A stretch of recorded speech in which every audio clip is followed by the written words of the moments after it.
case, those laws are not suspended because Mother Teresa has interceded for some Bengali peasant, or because someone's prayed to a virgin, or because Muhammad once it said that he's flown on a horse on a night journey to Jerusalem. These things cannot occur, and those who think that they do are fooling themselves and attempting to fool others. So it's a question of whether you think it applies to the deistic or the theistic interpretation. What have you said? Yeah, I'd love to address that question. It's a good one. First, Mr. Hitchens made 2 points, actually. First, to the question, where did what we call the fine-tuning of both the initial conditions and the forces and constants of nature come from? I described this. You can think of the forces you're familiar with, like electromagnetism and gravity. There's other forces like the strong and weak nuclear force. We call those the nuclear force in Texas, but I'm bilingual now. This is a discovery, again, of the physics community. This was not a cabal of creationists in Kentucky that came up with this question. It's called the fine-tuning problem.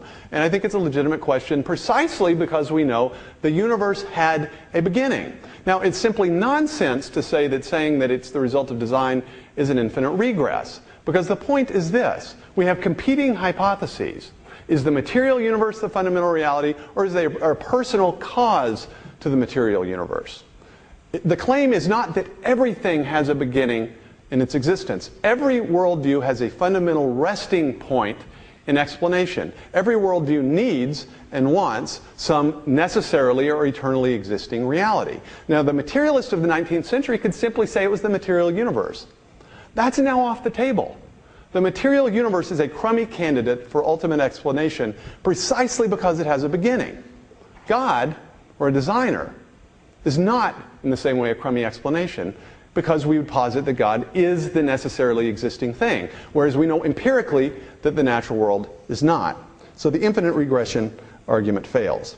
Now, to the notion that there's some problem with the suspension of natural laws, I'd point out that there's probably not a serious theistic or Christian theologian which would define miracles as the suspension or violation of physical laws. Whatever Einstein may have said, the laws that we observe in nature are sort of like the grammar, the regular activities of the material objects that we see. They're formal descriptions, but they're not overarching laws that control in some way. And you have to finally get back to the metaphysical question of what the fundamental reality is.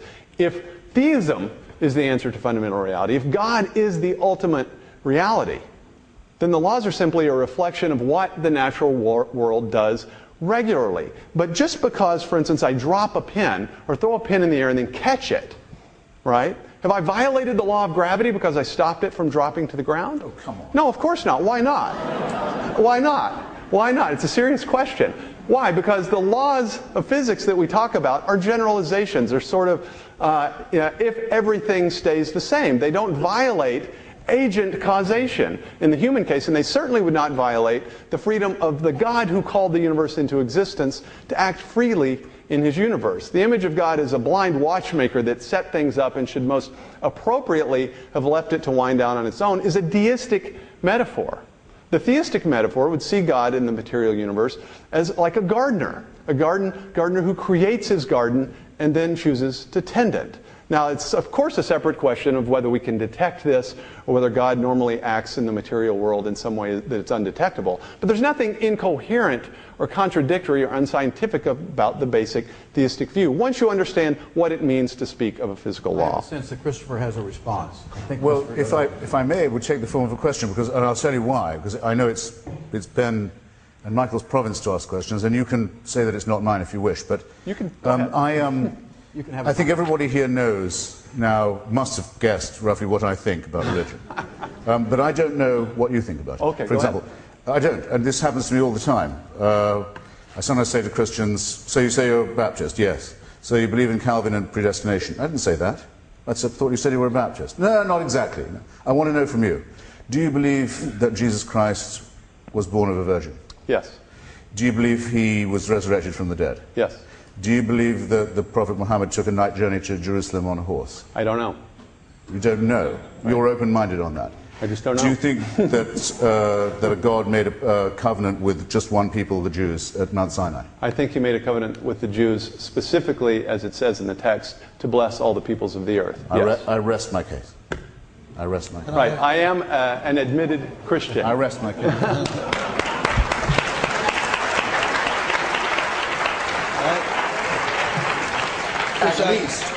At least, ladies and gentlemen, this is much more honest than I generally get. Most people say, you ask a Catholic, do they believe in the virgin birth? They say, first they show they don't know the difference between the virgin birth and the Immaculate Conception. Second, they say you don't really have to. And so this is an honest guy who's just made it very plain to you. Science has nothing to do with his beliefs whatever. Okay, can I... Nothing at all. That's to his credit. He hasn't done that at all, but to be honest, that's okay. Chris, why are some... Christopher, please. I promised my mother. Okay. Also, it's my name. If it's so incredibly clear to you that the religion is a hoax and a fraud, why are so many people in America deeply religious? Are they just stupider than you?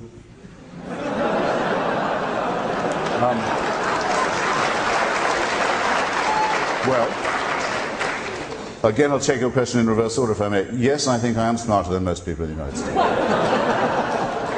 And the polls find that most people agree with that proposition. And only stupid people answer opinion poll questions. Second, I actually have not said that religion is a hoax or a fraud. There are fraudulent elements to it, as there has always been, the sale of indulgences, the promise of the miracle cures, and so forth, the offer of false consolation. But I describe it in my book, God is Not Great, available at fine bookstores everywhere. And I bring the work of great, I bring the work of great philosophers and scientists in my more recent anthology, the Portable Atheist, an anthology of writings of unbelief, to bear, to say that no, it is the oldest argument that our species takes part in. And it's the reason why I'm fascinated by it, interested in it, willing to conduct it, never refuse a challenge to do so. Religion was our first try at cognition. It was our first try at epistemology. It was our first try at philosophy. It was in some ways our first try at mathematics. It's what we came up with because we are pattern-seeking and ambitious and freedom-seeking mammals when we didn't know we lived on a round or spherical planet. We didn't know that we were in circulation around other heavenly bodies. We didn't know about gravity. We didn't know there were microorganisms stronger than ourselves that explained a lot. We didn't know why the heavens darkened and rained or hailed. We didn't know why there were earthquakes or floods. It was the first tremulous attempt to make sense. And in the work of Aquinas and Augustine and elsewhere, we see the first glimmerings of our attempts at philosophy. And in the Cranmer prayer book and the King James version of the Bible that happen to be my favorites, and the English hymnal, we also have the beginnings of a literature. The first time everyone who could read had all read one book and had a common discourse. So it's, for me, a very, very important and honorable, and at its best even a noble subject. But of course it is man-made and a delusion.